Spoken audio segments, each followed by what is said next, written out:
देश भर में विभिन्न धार्मिक स्थलों को लेकर विवाद लगातार बढ़ता जा रहा है। इस बीच धार्मिक स्थल कॉमन सिविल कोड और वर्तमान हालातों को लेकर जमीयत उलमाए हिंद का 2 दिवसीय इजलास ईदगाह के मैदान में शनिवार को शुरू हो गया। इस कार्यक्रम में देश के कोने कोने से तकरीबन 4000 से अधिक प्रमुख उलमा शिरकत करेंगे। विभिन्न मुद्दों पर चर्चा के साथ इस बीच कई अहम प्रस्ताव पास किए जाएंगे। बता दें, मुस्लिमों की प्रमुख संस्था जमीयत उलमाए हिंद की ओर से ईदगाह के विशाल मैदान में यह आयोजन होगा। 2 दिवसीय वर्किंग कमेटी के इजलास के लिए तैयारियों को अंतिम रूप दे दिया गया है। कार्यक्रम में ईदगाह मैदान के बीचों बीच हजारों लोगों की क्षमता का क्वाड एसी पंडाल तैयार किया गया है। इसमें 24 से अधिक एसी लगाए गए हैं। इसको लेकर जमीयत पदाधिकारी व कार्यकर्ता दिन भर तैयारियों का जायजा लेते नजर आए।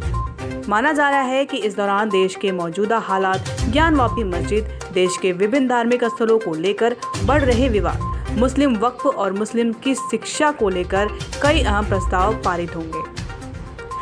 जमीयत उलमाए हिंद मदनी गुट के राष्ट्रीय अध्यक्ष व पूर्व सांसद मौलाना महमूद हसन मदनी ने अधिवेशन का झंडा फहराकर शुरुआत की। 3 सत्र में 2 दिन तक यह कार्यक्रम चलेगा। 25 राज्यों से लगभग 5000 मुस्लिम संगठनों के अगुवा इसमें जुड़ेंगे। इस अधिवेशन में आम जन शिरकत नहीं करेंगे। वहीं संभावना है कि ज्ञानवापी कुतुब मीनार, ताजमहल और जैसे धार्मिक मुद्दे शामिल हो सकते हैं। 23 राज्यों से और 1700 जो हमारी डिस्ट्रिक्ट यूनिट्स हैं उनकी ये अध्यक्ष हैं जो यहाँ पे जमा हो रहे हैं। तकरीबन आज 3000 लोग जो है, जो हमारे रजिस्टर्ड लोग हैं, जिनके पास आप ये कार्ड देखेंगे उसके अंदर आईडी है और चिप लगा हुआ है, सिर्फ वही लोग अंदर जा सकते हैं। और उनकी जो अपनी राय या जो उनका एजेंडा है वो फिक्स है, उसी पे बात होगी। और एक पर्टिकुलर हमारा तरीका है, जैसे कि लोगों के सामने एक तजवीज़ रखना, फिर लोगों अपनी राय देना, फिर उसके बाद उसको पारित कराना।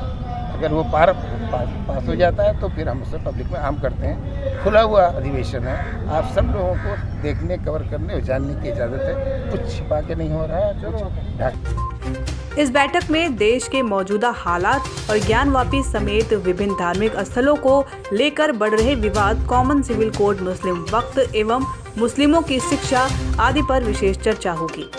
इस अधिवेशन में ममता सरकार में मंत्री सिद्दीकी उल्लाह चौधरी और दारुल उलूम के मोहतमीम अबुल कासमी नोमामी शिरकत कर चुके हैं।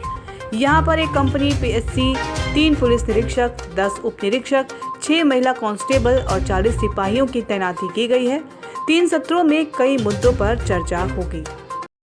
हमारे अध्यक्ष मौलाना महमूद मदनी साहब का भाषण होगा और उसमें इन सारे इश्यूज़ पे वो खुद तकरीर करेंगे। तो मैं आप लोगों से कहूँगा कि वो आप उसको कवर करिए और वो जो है बहुत ज़्यादा अहम होगा, उसको मिस मत करिए। 12:30 बजे जो है उनका। सर, किन मुद्दों पर ये जो नेशनल सेमिनार आपने आयोजित किया है? नेशनल सेमिनार नहीं है, ये हमारा नेशनल कन्वेंशन है। इस कन्वेंशन में जो हमारे अपने शाखाओं के हेड्स हैं वो जमा हुए हैं और वो जो देश के सामने सारे मुद्दे हैं, उन मुद्दों, सभी मुद्दों के ऊपर डिस्कस किया जा रहा है। तो 1-2 मुद्दे ऐसे हैं कि वो मुद्दा हमारे दिमाग पे ऐसा हावी हो गया है कि और कुछ सोचने का देश को मौका ही नहीं मिल रहा है। तो उनमें ये जो इबादत गाहों का मुद्दा सबसे बड़ा मुद्दा बन गया है।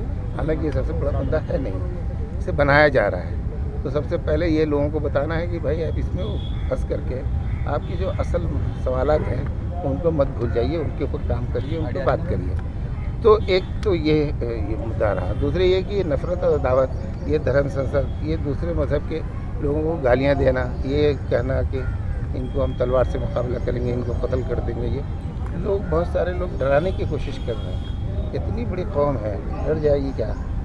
तो डरने या उसको अफज़दा होने की ज़रूरत नहीं है। इसी तरह हमको भड़काया भी जा रहा है कि दूसरी तरफ हमारे ही लोग खड़े होकर के हमको भड़काने की कोशिश करते हैं, तो हमें उनका भी मुकाबला करना है।